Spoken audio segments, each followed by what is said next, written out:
Hello viewers, I doctor S B K Lal welcome you all in this YouTube channel. इस YouTube channel में आपका बहुत बहुत स्वागत है। अगर आप इस चैनल पर नए हैं तो चैनल को सब्सक्राइब कर लें। इस चैनल के माध्यम से हम आप तक पहुंचाते हैं ढेर सारी जानकारी, क्लास से संबंधित, सिलेबस से संबंधित और विभिन्न क्लास के लिए। तो आइए शुरू करते हैं। आज का हमारा बहुत इम्पोर्टेंट टॉपिक है। ये टॉपिक है मुग़ल साम्राज्य, मुग़ल एम्पायर। तो ये मुग़ल यही हैं जो 17 बार अहोम साम्राज्य से, अहोम राजाओं से पराजित हुए और फिर पूरा लड़ते रहे और अंतिम तक भी नॉर्थ ईस्टर्न पर जो अहोम शासक थे, इन्होंने इसको कब्जा नहीं होने दिया। इसके लिए इन्होंने भारी कुर्बानी दी, भारी हर्जाना दिया, लड़ाई लड़े और लड़ते रहे। लेकिन ये सच है कि दिल्ली पर मुग़लों का कब्जा हुआ और कब्जा करने का जो शुरुआत है सबसे पहले किसने किया था? तो बाबर ने किया था। इब्राहिम लोदी को हरा करके दिल्ली पर इसने कब्जा किया था। और हम देख सकते हैं कि दिल्ली सल्तनत में जो इम्पोर्टेंट रूलर हुए, गुलाम वंश से शुरुआत हुआ। गुलाम वंश, खिलजी वंश, तुगलक वंश, सैयद वंश और लोदी, तो अंतिम था लोदी वंश। तो इब्राहिम लोदी के जो अनुचर थे, उनके जो सक्सेसर थे या मतलब दरबारी सब थे, वे स्वयं उसकी जो गतिविधि थी, उसके क्रियाकलाप से असंतुष्ट रहते थे। तो उन्होंने बाबर को आमंत्रण दिया और फिर युद्ध होता है 1526 ईस्वी में, पानीपत का प्रथम युद्ध। इब्राहिम लोदी वर्सेस बाबर, जिसको हम पानीपत का प्रथम युद्ध कहते हैं, इसमें इब्राहिम लोदी पराजित होता है और बाबर सफल होता है दिल्ली को कब्जा करने में। और दिल्ली पर कब्जा करने के बाद, युद्ध के बाद, उस भयंकर रूप से दिल्ली को लूटता है और लूटने के बाद वो जो पैसा कौड़ी सबको बांट देता है अपने, कुछ जनता में, कुछ अपने सेनाओं में, जनता में कम, बल्कि सेना के अपने जो उसके सेना सब में था उसको बांट करके खुश रखता है। और फिर भी भारत में जो वीर राजपूत राजा सब थे वो इतना वीर थे जिससे उसके सैनिक सब बहुत डरे हुए थे। उनको नहीं लगता था कि वो उससे युद्ध कर पाएंगे। इसी में एक बहुत इम्पोर्टेंट नाम है राणा संगा का। राणा संगा बहुत ही वीर थे और उनका नाम ही सुनकर के बाबर का जो सेना है वो थर थर कांपते रहता था। तो बाबर ने क्या किया, अपने सैनिकों का ब्रेन वॉश करना शुरू किया कि जिहाद करो, जन्नत मिलेगा तुमको और तुमको जो संपत्ति भी मिलेगी। तो इस तरह से धार्मिक भावना सब भड़का करके, उसका ब्रेन वॉश करके सैनिकों को तैयार किया बाबर ने। और फिर लड़ाई हुई और राजपूत राजाओं में फूट था। वे पुराने हथियार से लड़ते थे, वहीं बाबर के पास तोप था, उसके पास वो अश्व सेना था, यानी कि घोड़ा का सेना था। जबकि इनके सेना में, राजपूत राजाओं के सेना में उतना हद तक मतलब घोड़ा का संख्या कम था। इनके पास जो है हाथी वाला सेना था, गज सेना था। लेकिन हम देख सकते हैं कि राणा प्रताप का जो चेतक था वो कितना अच्छा घोड़ा था। तो बाद में ये सब भी थोड़ा सा एडेप्ट किए थे, लेकिन मूल रूप से इनका जो उपंश था, हथियार था, वो पुराने ढर्रा का था। तो फिर 1527 ईस्वी में बैटल ऑफ खानवा होता है, बाबर वर्सेस राणा। और फिर उसके बाद से फिर आगे बढ़ते जाता है इसका बाबर का कुनबा। तो बाबर जो है सो 16th सेंचुरी में भारत पर आक्रमण करते रहता है। और जो उस समय में जो छोटे छोटे राज्य में विभाजित था पूरा भारत, तो ये आक्रमणकारियों के लिए मार्ग प्रशस्त करता है कि वो पूरे भारत पर कब्जा करें। पूरा भारत पर नहीं कहिए, उत्तर भारत पर कब्जा करें। और उत्तर पूर्व में अहोम ने इनको बड़ा कस करके टक्कर दिया था। तो ये जो छोटे छोटे राजा थे, वो जो विदेशी आक्रमण था, फॉरेन एग्रेशन था, उसके प्रति उठ खड़ा होने की स्थिति में नहीं थे। और दिल्ली अपना जो ग्लोरी था इब्राहिम लोदी की पीरियड में खो चुका था। अपना चमक धमक उसका फीका पड़ चुका था। उसके जो पर्सनल ऑफिशियल्स थे वो उसका विरोध करते थे और उन्होंने ही बाबर को आमंत्रित किया था कि आइए और इसके शासन से हमको मुक्ति दिलवाइए। The situation in Punjab, Gujarat, Bengal, Malwa, Rajputana, Kashmir etcetera was quite bit. तो भारत में जो ये प्रांत सब थे, भारत के यही छोटे छोटे राजा सब थे, पंजाब का, गुजरात का, बंगाल का, मालवा का, राजपुताना, ये सब की भी स्थिति अच्छी नहीं थी। और वहाँ पर कोई कानून का राज स्थापित नहीं था, पूरा अराजकता की स्थिति थी, कानून का शासन नहीं था, स्वेच्छाचारिता हो गया था, लूट खसोट मचा हुआ था, जनता की स्थिति दयनीय थी। और जो लोकल लोग थे या लोकल रूलर थे, लोग जो मास आदमी सब था, जो मास आम नागरिक था, वो अपने राजा सब से बहुत नाखुश था, उनकी स्थिति दयनीय थी। इसी बीच में बाबर आता है और उसने मुग़ल एम्पायर का नींव रखा। हम देख सकते हैं कि लास्ट जो था मतलब दिल्ली सल्तनत का इब्राहिम लोदी, तो उसको हरा करके उसका एक विशाल सेना को अपने छोटे सेना से बाबर ने पराजित कर दिया था। और 1526 के पानीपत के प्रथम युद्ध के बाद बाबर स्थापित होता है दिल्ली में। और उसके बाद हम देख सकते हैं कि उसका बेटा हुआ हुमायूं, हुमायूं का बेटा हुआ अकबर, अकबर का बेटा हुआ जहांगीर, जहांगीर का बेटा हुआ शाहजहां, और उसका बेटा हुआ औरंगजेब। और उसके बाद जो दुर्बल किंग सब हुए मुग़ल सल्तनत के, और बहादुर शाह जफ़र द्वितीय को कहा जाता है अंतिम जो मतलब किंग, जिसको अंग्रेज ने रंगून भेजा था 1857 के लड़ाई के बाद, और उसको कहा कि आप नेतृत्व कर रहे हैं पूरा विद्रोही सब का, और वहीं पर उसकी मतलब मृत्यु हुई थी। तो बाबर का जो टाइम पीरियड है 1526 से 30 ही, उसका पूरा नाम था जहीरुद्दीन मोहम्मद। वो अपना नाम जो रख लिया था बाबर, या मतलब उसको लोग जानते हैं बाबर के नाम से, जिसका हिंदी अर्थ होता है मतलब शेर, बाघ, जिसको हम अंग्रेजी में उसके लिए शब्द यूज हुआ है टाइगर। वो तिमूर का ग्रैंडसन था, और जो चंगेज खान का वंशज था।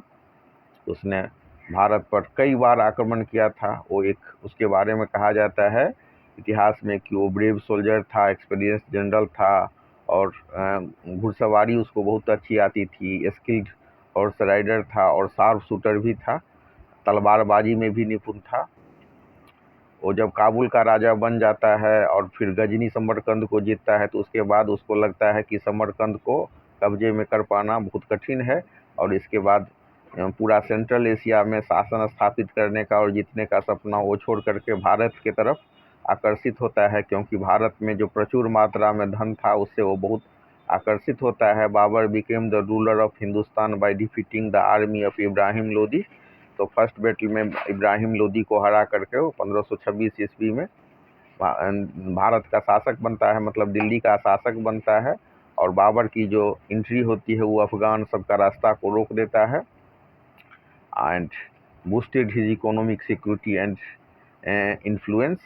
He distributed his wealth generously to buy a confidence of the public and Afghan chiefs.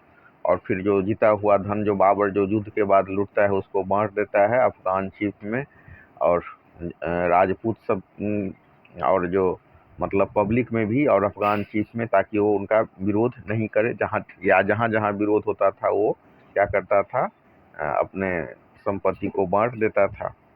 और उसके बाद उसने नॉर्थ इंडिया पर कंट्रोल किया। Babur had to defeat Rajput as well. उसके बाद राजपूत सबको भी उसको हराना था। तो फिर मतलब खानवा का युद्ध होता है राणा संगा के साथ, और खानवा के युद्ध में जो उसको माने बहुत कठिनाई का सामना करना पड़ता है। तो राणा संगा बहुत वीर आदमी थे, वीडियो के प्रारंभ में ही मैंने इसका चर्चा किया था। तो बाबर जो है उनके साथ लड़ाई लड़ता है खानवा का युद्ध में। The two sides met as a fierce battle of Khanwa हुए राणा संगा वाज डिफीटेड, लेकिन राणा संगा इसमें हार जाते हैं। This defeat ended the power of great warriors the Rajput. तो इतने जो महान योद्धा, बहुत इतने बड़े जो वीर योद्धा हैं राजपूत, उनके राणा संगा के पराजय के बाद वो जो उनका जो रास्ता, राजपूतों का रास्ता रुक जाता है। उसके बाद बाबर का स्थापित होता है, और बाबर का जो के बारे में एक किताब लिखा गया है बाबरनामा, उसमें उसकी प्रशंसा की गई है। उसके बाद गद्दी पर आता है हुमायूं। 1530 से 40 तक इसका शासन होता है। इसका असली नाम था नसीरुद्दीन मोहम्मद हुमायूं। वो बाबर का सबसे बड़ा बेटा था, और उसको बहुत कठिनाइयों का सामना करना पड़ा मुग़ल साम्राज्य को स्थापित करने में। तो बाबर जो है सो उसको और बाबर अपना दूसरा बेटा सबको अलग अलग राज्य दे दिया था। 3 को उसके बेटा थे, वो अलग अलग प्रांत के सूबेदार थे, सूबे के सूबेदार थे। और आर्मी जो था सो कम्बिनेशन था अलग अलग मतलब कंट्री का और अलग अलग लैंग्वेज ग्रुप का। तो हुमायूं को जो मतलब खजाना मिला वो भी खाली था, और उसके भाई सभी उसके विरोधी थे। उसके भाई, उसके रिलेटिव अफगान और राजपूत सबसे उसको लोहा लेना पड़ा। He multiplied his problem with his own police. He was addicted to हफीम, और उसके अलावा कुछ जो बुरी आदत है नशा का, हफीम का क्या की आदत भी उसको थी।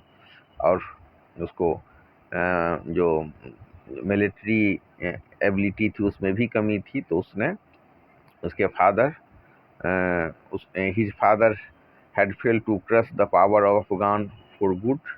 Thus, Humayun was defeated by an Afghan Sher Shah Suri at Chausa and Kannauj, and was forced to leave India to take refuge in Iran in 1540. तो इस तरह से जो पहले की जो लड़ाई लड़ी गई थी बाबर के द्वारा, और अफगान सबको जो उसने हराया था, अफगान को हरा करके जो सत्ता पर स्थापित हुआ था। तो जब हुमायूं कमज़ोर पड़ा तो एक जो अफगान शासक थे शेर शाह सूरी, एक्चुअली में ये शासक नहीं थे, ये तो मतलब एक वीर पुरुष थे, एक सेना कह लीजिए, या मतलब बहुत वीर थे, लेकिन मतलब राजा नहीं थे शेर शाह सूरी। लेकिन फिर इन्होंने संगठन किया, और संगठन करने के बाद चौसा और सेना का सबका संगठन करके चौसा और कन्नौज का युद्ध लड़ा गया, और उसमें हुमायूं पराजित हुआ, और ईरान में उसको 1540 ईस्वी तक शरण लेनी पड़ी। और जब शेर शाह सूरी राजा बनते हैं तो पेड़ लगवाते हैं, ग्रैंड ट्रंक रोड बनवाया, सराय बनाया, जनता के लिए भलाई के लिए काम किया, स्कूल बनाया, जानवरों के लिए अस्पताल बनाया। तो बहुत ही पॉपुलर शासक हैं। उन्होंने जनता के कल्याण के लिए भी काम किया, और जानवर तक के लिए भलाई की, और वीर पुरुष थे। तो उन्होंने हुमायूं को भी पराजित किया था। और एक्चुअली में हुआ क्या था कि ये जो शेर शाह सूरी थे, तो वो शेर शाह सूरी को पता था कि कैसे मतलब लड़ाई लड़ा जाता है, मुगल सब कैसे लड़ाई लड़ते हैं, तो इसकी जानकारी थी। तो सेना में उच्च पद पर रहे थे इनके वंशज, और मतलब ये शेर शाह सूरी भी, तो उनको मुगल के तकनीक के बारे में जानकारी थी, और इसी जानकारी का लाभ उठा करके उन्होंने हुमायूं को पराजित किया था। और उनको जानकारी थी कि खजाना खाली है, ये बूढ़े लत का आदि है। तो यही जानकारी सबका लाभ उठा करके बहुत वीरतापूर्वक उन्होंने हुमायूं को हराया था, और उसको विवश किया था कि जाओ तुम ईरान में शरणार्थी के रूप में रहो। 1540 ईस्वी तक उसने विवश किया हुमायूं को ईरान में रहने के लिए, और जनता के लिए भलाई के लिए भी काम किया था। लेकिन उसका जो सक्सेसर था सिकंदर सूरी, वो बहुत मजबूत नहीं था, और फिर हुमायूं ने उसको हरा करके फिर से सत्ता अपना स्थापित किया, मुगल एम्पायर को फिर से रिगेन किया। तो after 15 years Humayun defeated Sikandar Suri. 15 साल के बाद वो सिकंदर सूरी को हराता है। A week successor of Sher Shah Suri, जो कि शेर शाह सूरी का एक दुर्बल उत्तराधिकारी है, and restored the Mughal empire in India once again. और फिर मुगल एम्पायर को रिस्टोर करता है, पुनः स्थापित करता है। शेर शाह सूरी के बारे में हम जान लें कि वो अफगान था, 1540 से 45 तक शासन किया था, और इतना ही समय में उसने बहुत सारा काम किया। और जब वो राजा बना, जीता है, तो उसका नाम मतलब शेर खान अपना नाम धारण करता है, टाइटल रखता है, और मुख्य रूप से वो बिहार का शासक बनता है। लेकिन फिर उसका राज दूर तक जाता है, और ग्रैंड ट्रंक रोड सब वो बनाता है। He brought Bihar and Bengal under his control and defeated Humayun at Chausa. Chausa के युद्ध में वो बिहार और बंगाल पर अपना आधिपत्य स्थापित करता है। He took the title of Sher Shah and established an efficient administration in India under Amir Singh province. उसने शेर शाह की उपाधि धारण की, और बहुत ही सफल प्रशासन को अंजाम दिया भारत में। और जो प्रोविंस था उसमें अमीरी की प्रथा उसने अपनाई। ही सेटअप ए स्ट्रॉन्ग आर्मी, बहुत मजबूत सेना का उसने गठन किया। He ordered land assessment of all cultivable land, उसने बहुत सारे जो कृषि योग्य भूमि है उसके उसने असेसमेंट किया। उसने जमीन के असेसमेंट के लिए आदेश दिया। He encourage trade, education, construction of road inns. Sher Shah is known as the forerunner of Akbar. तो इस तरह से उसने व्यापार, शिक्षा और सड़कों के निर्माण, इन सब पर उन्होंने बहुत सारा काम किया था। अब हुमायूं के बाद उसका बेटा आता है अकबर, जिसको हम अकबर महान के भी नाम से जानते हैं। हालांकि इतिहास में इस पर बहुत मतभेद है कि सही में अकबर महान था कि नहीं था।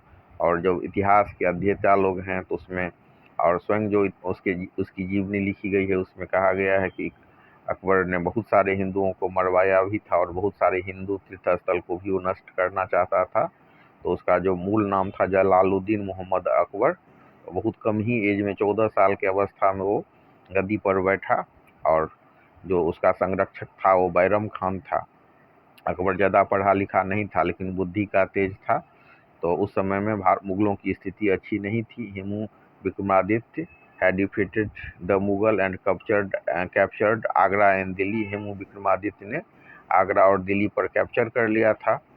तो उसके बाद पानीपत का द्वितीय युद्ध होता है मुगल और यही हेमू के बीच में। तो इसमें जो लीडरशिप रहता है बैरम खान में के हाथ में, क्योंकि मुगल के अकबर के जो संरक्षक हैं वो बैरम खान थे।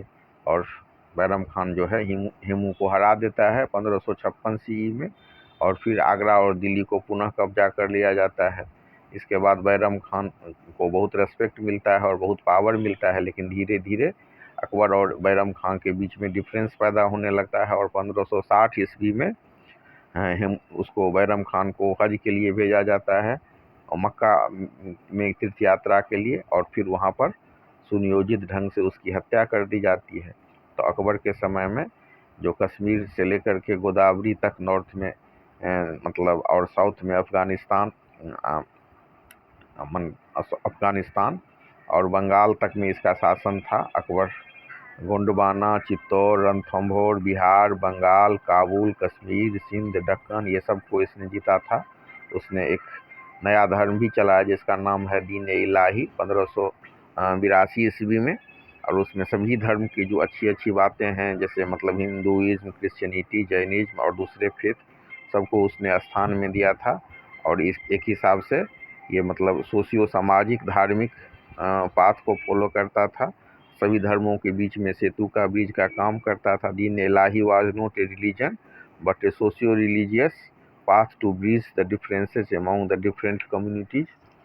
अब इसको समझने के बाद हम देखेंगे कि 1605 ईस्वी में अकबर का देहांत हो जाता है। सिकंदरा जो 6 माइल है फ्रॉम आगरा से, तो वहाँ पर उसको दफन किया जाता है। फिर आता है सत्ता में जहांगीर।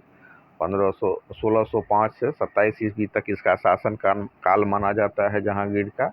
वो जो अकबर के बाद शासन में आता है उसका नाम मतलब मोहम्मद सुल्तान सलीम है, और उसने अपना नाम रख लिया जहांगीर, जिसका अर्थ होता है होल्डर ऑफ द वर्ल्ड। और उसने उपाधि धारण की नूरुद्दीन, जिसका अर्थ होता है लाइट ऑफ फेथ, विश्वास की रोशनी। अकबर उसको हमेशा शेखू बाबा के नाम से एड्रेस करता था। 1606 ईस्वी में जहांगीर का जो सन है Prince Khusro escaped from Agra. अब उसका जो बेटा बगावती होता है तो उसको खदेड़ करके मरवा देता है।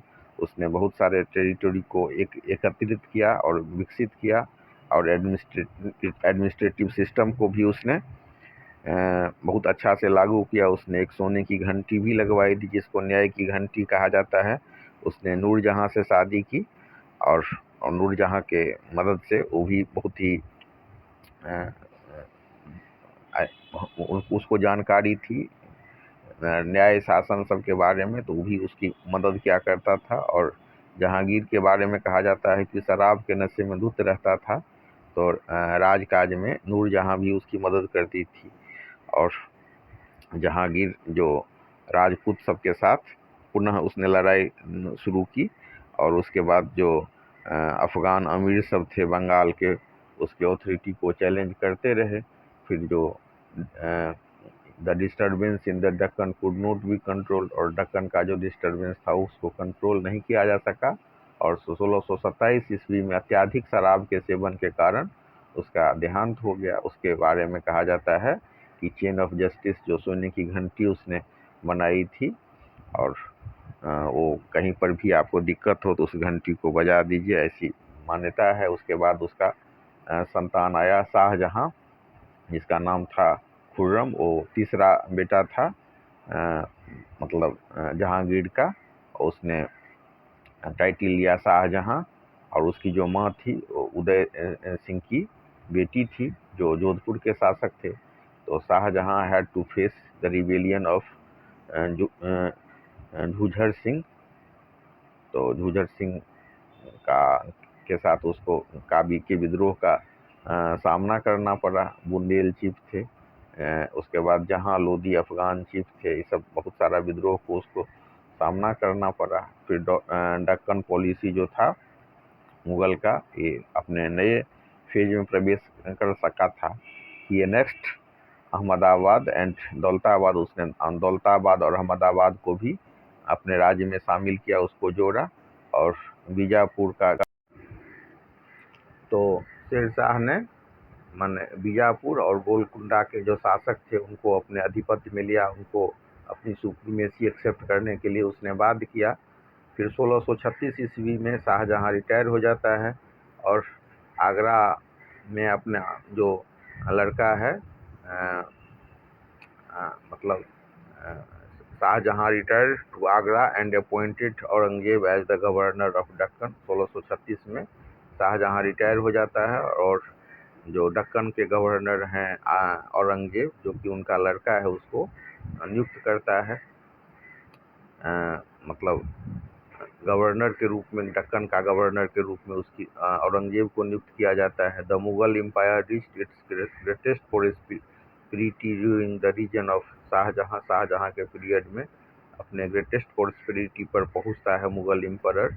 उसके जो मिनिस्टर हैं वो इफिशियंट हैं, एबुल हैं, और मतलब he was an orthodox Muslim, लेकिन वो मतलब बहुत ही कट्टर मुस्लिम था उसने, but was fair to non Muslim. लेकिन ऐसा भी कहा जाता है इतिहासकार के मिजाज से कि वो नॉन मुस्लिम के प्रति भी वो फेयर था। Increased the magnificence of the court, the peacock throne, the Taj Mahal at Agra, the red fort of Jama Masjid in Delhi. तो उसने मोर के पंख वाला सिंहासन को बनाया, ताजमहल का निर्माण किया और लाल किला का निर्माण किया, जामा मस्जिद, ये सब उसके द्वारा बनाए गए बहुत सारे इमारत हैं जो आर्किटेक्चर का भी बहुत अच्छा नमूना है। और इस तरह से उसको इंजीनियर किंग कहा जाता है। वो बहुत अच्छा कैलियोग्राफिस्ट भी था, लिपि सब भी बढ़िया से लिखता था, कुरान की आयत ये सब को वो लिख सकता था। और इसके अलावा poetry, music, painting, dance, astronomy, mathematics, medicine, ये सब भी इसके राज्य में बहुत फ्लोरिश हुआ।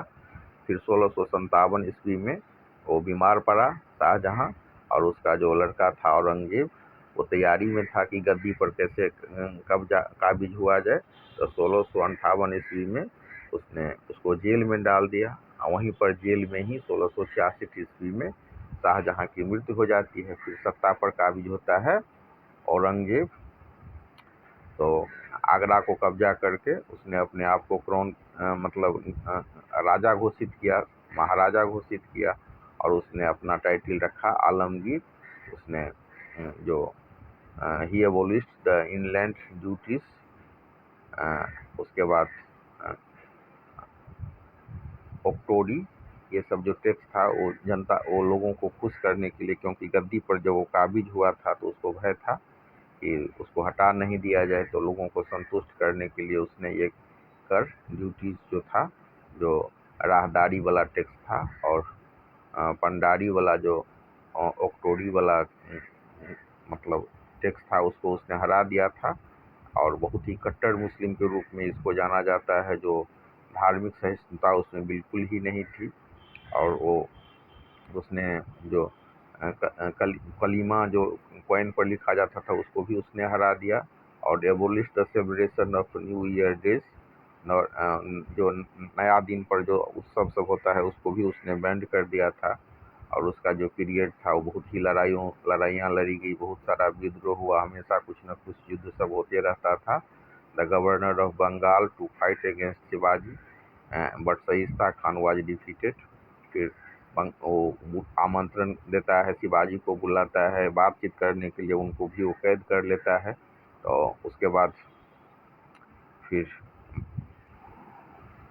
तो इस तरह से उसके राज्य में बहुत सारे विद्रोह होते रहते हैं, और जो उसको राजपूत से और बहुत सारे जो राजा हैं, क्षेत्रीय पावर हैं, उन सब से लड़ाई भी लड़ना पड़ता है। उससे उसके अलावा बहुत उसकी जो धार्मिक असहिष्णुता की नीति थी, उससे भी लोग उसके बहुत प्रसन्न नहीं थे। तो उसके बाद मराठा, जाट, सिख, वो उसको कभी औरंगजेब ने शांति से नहीं रहने दिया। उसने सिख धर्म के जो गुरु तेग बहादुर थे, उनके लड़का गुरु गोविंद सिंह के साथ भी लड़ाइयाँ लड़ी।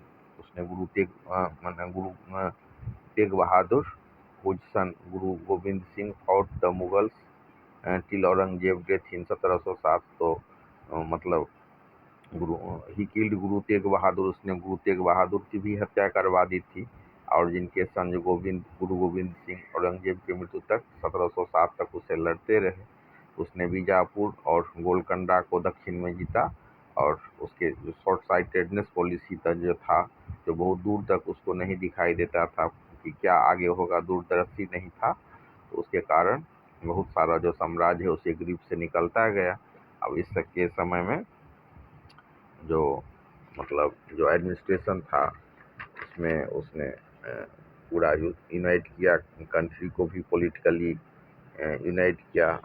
उसके बाद यूनिफॉर्म सिस्टम ऑफ एडमिनिस्ट्रेशन को चालू किया। उसके बाद इंडियन और पार्शियन सिस्टम का ये कम्बिनेशन था। उसके बाद जो किंग की सुप्रीम अथॉरिटी है, उसमें उसका विश्वास था, और जो इफिशिएंट मिनिस्टर सब है उसको उसने नियुक्त किया गया था मुगल पीरियड में। और जो पूरा जो साम्राज्य था, एम्पायर था, उसको सूबा में बांटा गया था। सूबा का अर्थ होता है प्रोविंस, और उसके शासक लोग सूबेदार कहलाते थे। और दीवान जो है वो कलेक्टर था, रेवेन्यू का कलेक्शन करता था। कोतवाल जो है लॉ एंड ऑर्डर सिचुएशन और सिटी सब का देखभाल करता था। मनसबदारी की प्रथा लागू की गई थी। और जो सोसाइटी जो है सो दो लेवल में था। एक था कि मतलब हाई ऑफिशियल था, दूसरा था जो निम्न वर्ग के लोग थे, ये मतलब या अपर वर्ग के लोग थे। तो एक जो लग्जरी लाइफ जीते थे, और दूसरा जो बहुत ही गरीब और सामान्य जन थे, जो जिनकी स्थिति बहुत दयनीय थी। ऐसी स्थिति में देश चल रहा था।